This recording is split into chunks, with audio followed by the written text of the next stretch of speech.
Tons of fun. A beautiful heart Can't take you anywhere. I know you can't. Ready to open on the big stage, kid.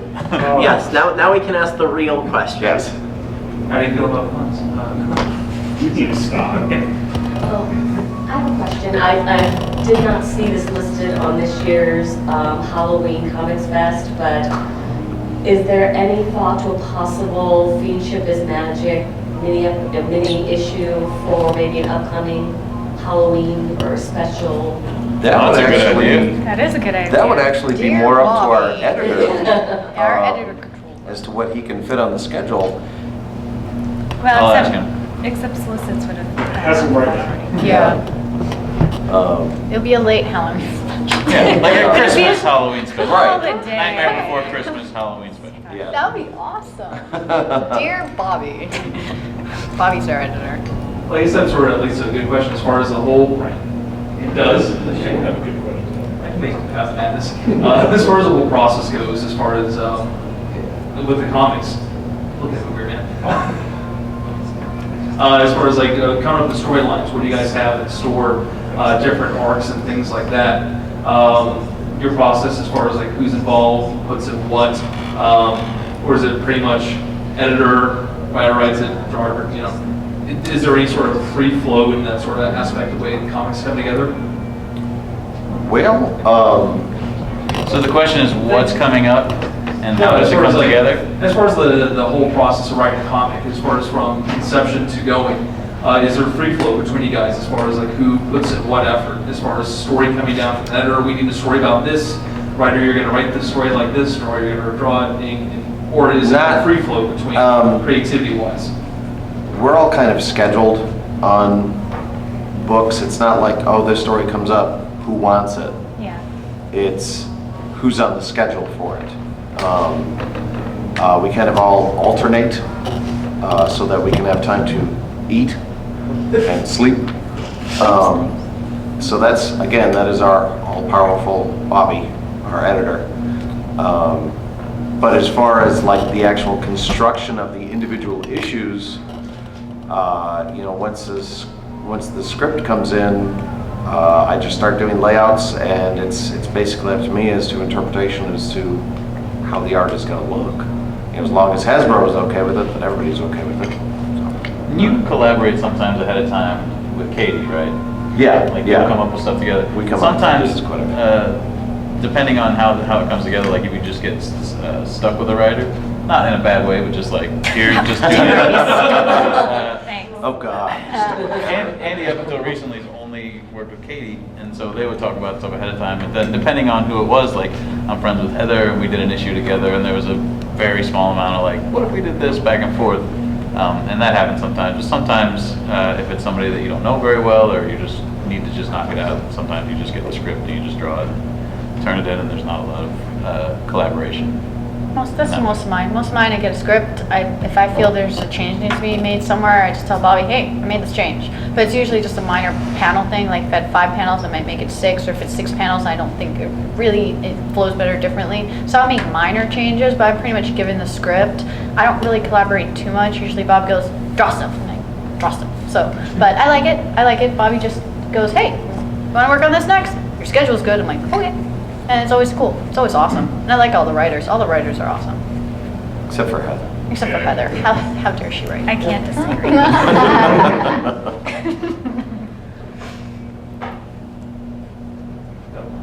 Are we done? Let's go home.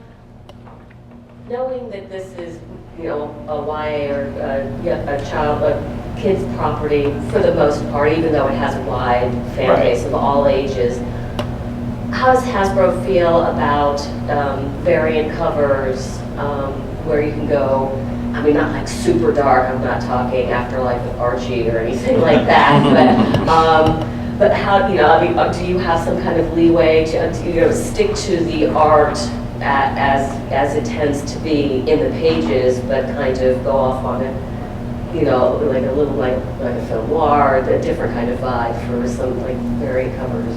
Well, with Hasbro, I mean, when we first started the book, our great fear, and a lot of people's great fear, was that it was just going to be model poses. And, you know, I spoke with our Hasbro rep at the time. I was like, I don't want to draw that. I want to take advantage of the comic medium. And Hasbro has been great with us for letting us kind of play around with, you know, stylization and mood and such like that. There's not really any book of rules that we follow per se. Which is a good thing and a bad thing, because sometimes it can be like, you got away with this last month, but you don't get away with it this month. Right. That's a good point. We're kind of off the leash, and it's not always a great thing to do with comic people, because Because we can get really excited about really bad things. I'm sorry. Oh, sorry about that, by the way. What would be an example of like the okay last month, not okay this month? Well, one thing I know of is every once in a while there'll be something in dialogue that they say, you can't say that. It'll be stricken. And the next issue they say, you know, we were not allowed to say, I love you. They said that is too strong. But we said it in the same storyline in the previous issue. You did? Oh. Well, you can't do that either. Well, you can't do that either. So. Take it back. But for the most part, they pretty much let us play, and you know, if there's something. The interiors are generally, there's more room to sort of goof around on the inside. Bobby says no Halloween Comics Fest only issue. So it's a much easier place to goof around. Like on the covers, I tend to stay away from doing anything super referential most of the time. I've done it a couple times, and especially if they ask me, like, do specifically, you know, the cover The Incredible Hulk #1 or something like that. I've done stuff like that, but Hasbro tends to bristle a little bit at stuff that could put them in an actionable position legal-wise. I mean, parody law covers a lot, but also sometimes you just don't even want to mess with it, you know, like they make a comic book about adorable ponies, so they'd be happy if we just gave them a comic book every month about adorable ponies. And so sometimes I just do that. If I don't want to fight, if I just want to have an easy day, I just draw an adorable pony and get on with my life. I've got a question. Andy, you put so much crap in the background. I put a lot of crap in the background. That's the best way to term it. You put a lot of crap in the foreground too. Yeah. I go through, it's like, oh, there's the Idic, there's Cortexiphan Studies, and there's the Batcave. Has Hasbro ever said, no, this has to get yanked? Nope. Did they just not notice it? No, they notice it. In fact, the first time I did one that, I mean, I was like trembling when I drew it. I was like, there's no way Hasbro's going to let me do this. And it was in the first issue, and it was a reference to Donald Sutherland in the remake, in the '78 remake of Invasion of the Body Snatchers. And I wanted that exact. Yeah. And I mean, I pulled up pictures of Donald Sutherland, put them all over my desk, and I drew a Donald Sutherland pony. And I was like, I don't know why I'm doing this, because they're not going to let me do it. They're like, oh, hey, Donald Sutherland, that's great. No, they, in fact, one of our Hasbro reps has said himself that he scours the book, trying to find them all. And I do it. I don't do it for anybody but me. I'm entertaining myself, and I've done that all the time in my comic work. When I used to work for Boom Studios on Word Girl, I did television characters in the background and things like that. So it's for me. It's for me to go play, you know. That Ant-Man is pretty cool. I've done MASH. I've done Animal House. I've done National Lampoon's Blues Brothers. I've Wally done. World. I've done. I guess it's dependent upon what I'm watching at the time. If I recall, you had some BioShock in there at one point. There's BioShock. My wife is a giant BioShock fan. She's also a Doctor Who fan too. She's a Doctor Who fan. I'm not. I know that's blasphemy in this atmosphere. I don't dislike it, but I don't get it. I've worked in one Doctor Who gag for her. Because Yeah, she the wants to fob watch. holding up the fob watch, yeah. But that's been it. Well, let's think about the comic with all you different artists and writers. Everyone seems to have its own personality too as well, and own art style, which makes it each one a unique experience as well. So congratulations to all you guys for doing that, because you always make it interesting and different to see everyone's spin on it. As far as I would say, we're also dealing with Hasbro and making sure everything makes them happy as well, because that's the whole point. As far as like these different arcs, is that coming down from Bobby, as you mentioned? Is he saying we need a story about this, and or is it mostly you? How does that whole process, as far as the different arcs go? So all of the ideas are original ideas that the writers come up with. We generally, how it goes is, you know, we ask Bobby, or Bobby says, hey, why don't you pitch some ideas? And it's very rare, you know, like I was saying, when they had the Fiendship series coming up, like all we got was like pick a villain and then write pitches for it, and then they pick the pitch they wanted, and then you write the script. So that's kind of how the process generally goes. Like occasionally we'll get like a little like, oh hey, we need more of this character or something, but it's never, or at least it's never been in my case. I'm pretty sure it hasn't been in Katie's case either. The only time it was with Katie is when we did the Caden's Shining Armor story. Hasbro actually requested a Cadence story. Nothing else besides that. They just said we'd like to see Cadence. Yeah, so they're very, very good about kind of letting us actually use our creativity in the way we want to. Yeah. We did get, at one point Katie had a Discord story, and they said no, not to the story idea, but they asked for a moratorium on the character of Discord. They said we've got him coming up in the show a lot, and we don't want to oversaturate.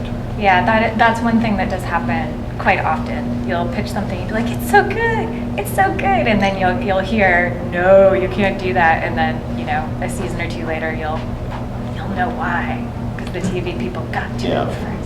So that does happen. Katie did a story for the Rarity Micro, and Hasbro rejected the entire story because they said this is almost exactly a script for next season. Yeah. And she basically had written Rarity Takes Manhattan and didn't know anything about the story. It was two minds on the same track, and so she scrapped it, came up with a completely different idea for that reason. Hasbro does police to make sure everybody's playing in the same directions, but they're not constantly commercial. You know, they're just kind of like, we want to make sure everything lines up. Otherwise, they kind of keep their hands out. Not here. Kinda, not always, kinda. So. You just answered the question that I was going to ask. But to reverse that, I know some of the talent on the show were saying, you know, sometimes we'll get something a week in advance, so it's not like they let us know what's going on further in the season. But do you guys sometimes get hints, well, you know what, besides we'd like to see Cadence more, or moratorium on Discord, do you get any hints like, oh, you should steer it to this, or you should steer it to that? From the or show? do they just kind of say, here's your sandbox? Well, I got a couple of, actually got a couple of Mitch's scripts a few years back, when we were working on the Bookworm series, and I think I got one during Nightmare Rarity too. So after being sworn to extreme secrecy and being threatened with all the NDAs I've signed in my life, I was allowed to read the script, so that we were all kind of on the same page. Yeah, I get. I'm just under the. You're just under the one NDA for all time, right? You don't have to sign it every time. Right? No. Okay. Yeah, I get like the Equestria Girls. Whenever I draw the Equestria Girls series, they send me like the whatever work cut of the movie they have at the time, and then that way I sort of can see if there's any changes or what the costumes are looking like or anything like that. Backgrounds are super important for that because they're like that's the only time we see that world. So if they say, you know, they go to the music room and we haven't gone to the music room yet, then I need to be able to see that.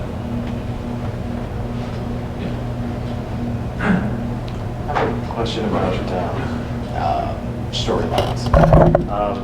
And this comes from the fact that I think one of the voice actors we had in here earlier was discussing about what kids are able to understand and comprehend when they see stories, and how they're able to go down paths that an adult might like stop for a second and think, this is a little bit too dark. And we've seen in season 5 there's a few stories that kind of dip their toes in the darkness, basically.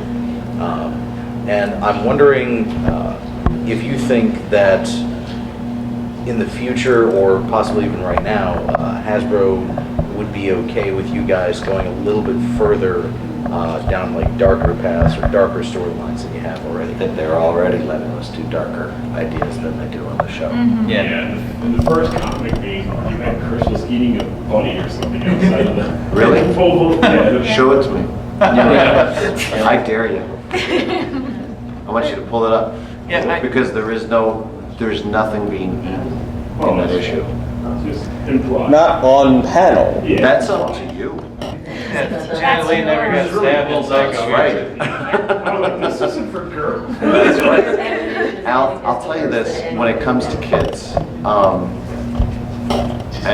love, of all the things I've gotten to do because of this book, it has taken me around the world. But the best thing in the world is meeting kids. It really is. I had a girl come up to me at C2E2 in Chicago, and she slept with a comic book like a teddy bear. And I was like, that's the best thing I can hear. And so many people say, we have to be protective of the kids or whatever. The kids come up to my table, and the first thing they want, I want the scary one. And the parents are like, no, that's what I want. And I don't know at what point in our lives we forget how bold and adventurous we were as children, and we start looking at kids and going, oh no, kids can't handle that.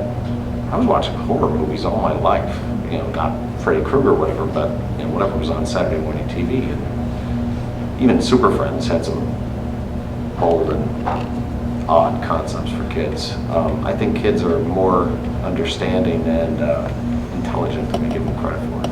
But Tony and I touched this on our panel as well yesterday. Like, even though the books are darker, they're still PG books. And think about Disney, for example, and the stuff that happens in the Disney movies. And no one goes, oh my gosh, that's so dark. But you can have a sense of darkness in the books and still have them kid-friendly. Disney, a lot happens, and you never go, oh my god, my kid can't watch that. And I think ponies have that same vibe. So even when they do go dark, they don't go past the point of no return.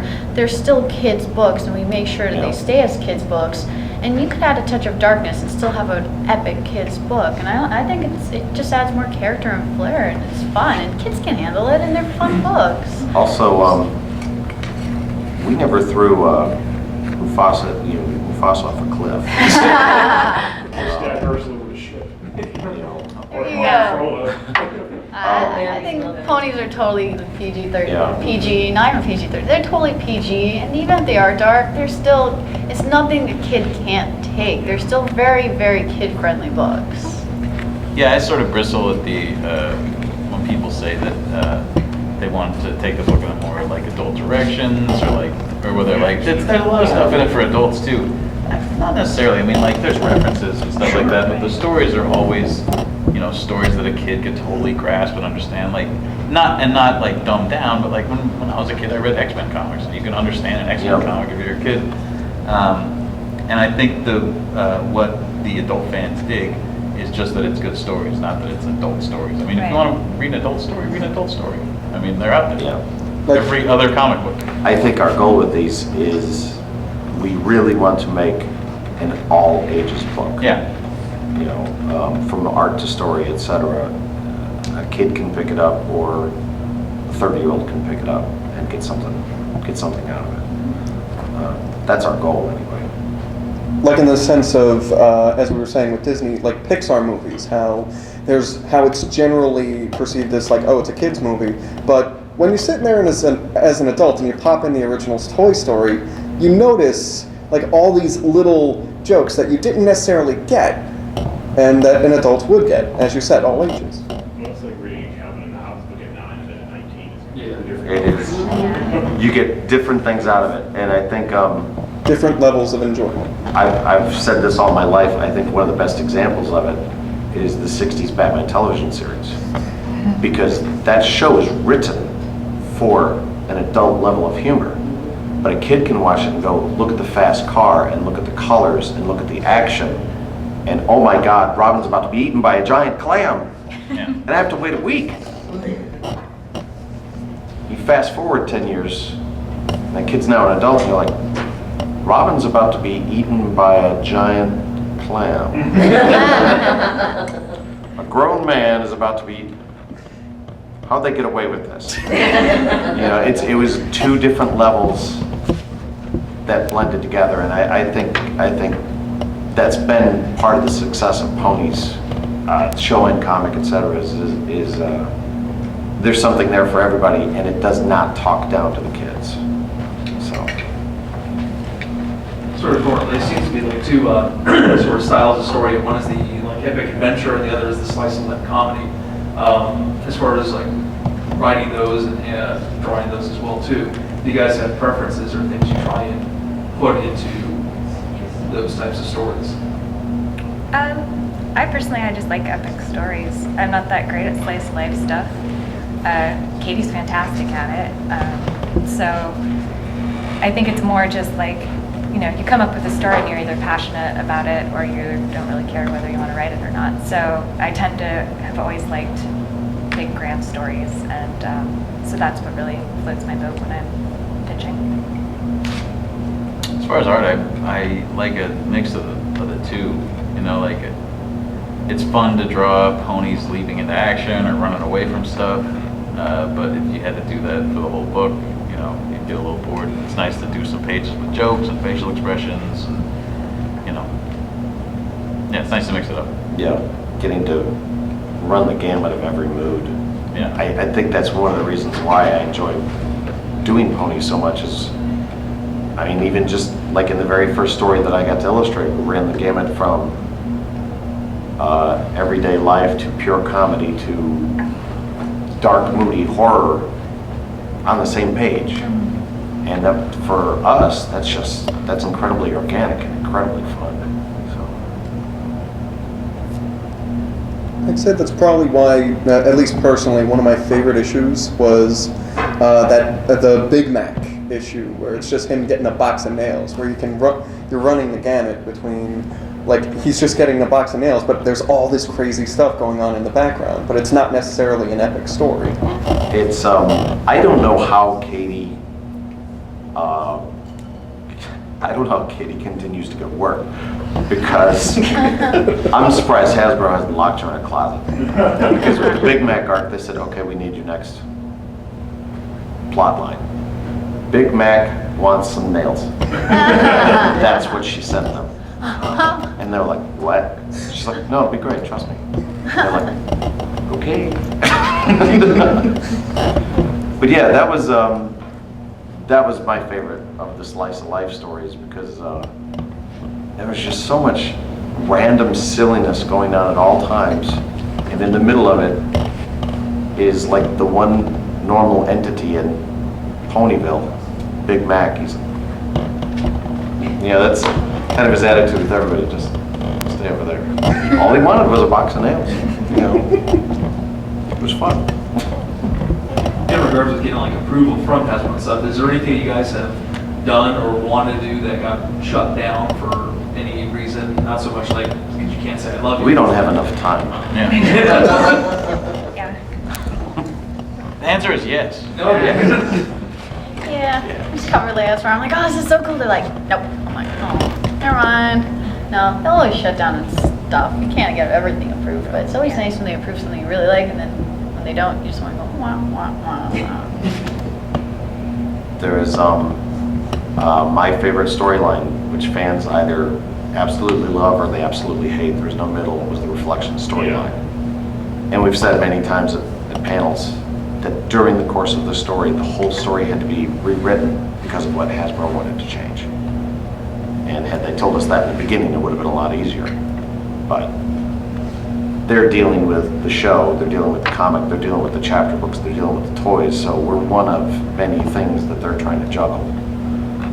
And their schedule is their own and our schedule is our own.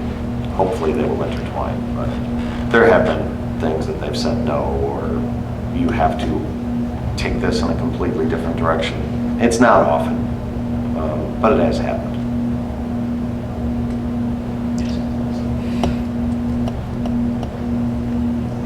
Time for drinks. I got one. And it's for you, Tony. And this is just, you know me, I keep on coming to you with all the exclusive covers. How are you approached to do like some of these special covers and special pieces? Like downstairs you have your Attack on Titan print. I officially don't have that, for the record. That was just an anime show, like an anime convention that I did, and they paid me to make just a piece for them to have at the show. So in that case, it's exactly, they just say, we'd like, My Little Pony and Attack on Titan. And I'll mix it together, and then they go with that. They gave away a bunch of them, and they gave me some. That's why I have them here. But for like when it's something parody like that, most of the time we have to play it so, like it's hard to get super close unless just nobody's driving the ship, like I did a cover that was Frank Frazetta's Death Dealer that only got through because nobody had any idea. Like the editor was not a fan of Frank Frazetta, so it just went straight through. I think Bobby's what, 12? Yeah. He's in his early 30s now. But yeah, I always assumed he was like 25 years old. Yeah. He might be the same age as you. Yeah, I think Tony's right about that. I think there are times when we've done things that get through because the people who are looking at it don't know what they're looking at. Yeah. What a shame. Yeah, Books A Million, I drew all the ponies in gem dresses, and the only people who caught it were fans of the original Gem. They're like, oh my god, that's Gem's golden dress! And oh my god, that's Gem's other dress! So it's really funny, because their editor doesn't really know anything about Gem, so it went right over his head. Fans freak out over it's a Books A Million cover. They did it for issue 50, one of the Friends Forever ones, and they all have all of Gem's dresses, and it's a Hasbro property, and so it's really funny who catches it and who doesn't, but no guy caught it, but all like the people who watched the original Gem totally we're like, oh my god, I can't believe it's the coolest thing ever, it's all Gem's dresses, but like it went over a whole bunch of people's heads and no one caught it unless they're fans of the original Gem, and they're freaking out over it. I'm like, yay, ponies and Gem. Very subtle, but it was really fun. They're at a gala in the day drawing pretty dresses. I have a question, just you two specifically. Some of the previous guests were talking about how the show kind of has influenced the ability for how do I phrase this? Has influenced getting rid of a heavy focus on normative stereotypes for men and women. And I'm wondering if your experience in working with comic books and everything has, when working on MLP specifically, if that has had an effect a little bit, as small as it may be, kind of on the industry for you two. Considering that it's supposed to be a comic where all the leads are female, right. All of the protagonists are female. Are you asking if we're stuck in Pinktown? No, because I don't know what that means. So ponies is this odd phenomenon in comics where it's sold like more than pretty much any other comic. So you say you work on ponies and they're like, whoa! In comics, they're like really excited. I guess my experience has been, it's easier to get work, but it's harder to get work that's not all ages work. And while that's okay, it's definitely presented a challenge in kind of being like, well, no, I can write other stuff. So it's good and it's bad because everybody knows ponies, everybody wants on ponies. but it's also kind of a double-edged sword because then some people just think that's all you can do. Yeah. Especially if you're a lady. Sorry, guys. Yeah, for me, I tell everyone that always wants me to say something epic. Like, if it comes to me working as a woman in comics, my answer is I don't get hired because I'm a woman. I get hired because I can draw. I hit all my deadlines, and time again, I show that I can adapt to different styles. I've worked on Sonic the Hedgehog, Dexter Slab, Samurai Jack, and I'm talented because if you give me a project and you ask me to draw the character, I shall draw that character, and that's why I get hired. So a lot of people are like, oh, but there's not a lot of women comics. So I'm like, no, there is. Just because they don't work on mainstream doesn't mean there's a whole ton of us. A lot of them work in independent comics. A lot of them are writers and the editors. They're just not always visible because everyone thinks mainstream. What I like about ponies is we have a lot of females on ponies. Yeah. And it just so happened there's a lot of females on ponies. It wasn't planned. No. It wasn't, they went, you're a girl, we want to hire you. And what I like is, I like that it's so diverse, but none of us got hired because we're men or women. But the best part of all is it has such a diverse creative team, and it also reaches such a diverse market. So I think that's brilliant. It's not something ever intended. It's just the way it worked out, and it appeals to everyone. And being able to work on it is pretty cool. Saying, hey, I work on ponies, and they're like, what do you think of people who like ponies? I'm like, I love it. I love the fact everyone loves ponies. I don't care if you're a guy, girl, kid, adult. The fact that you're so passionate about a good story, and that's what I love. It's everyone's passionate because it's a good story. No one cares what you look like or who you are. If a good story is a good story. I used to wonder what friendship could be, until you all shared its magic with me. Big adventure, tons of fun, a beautiful heart, faithful and strong, sharing kindness.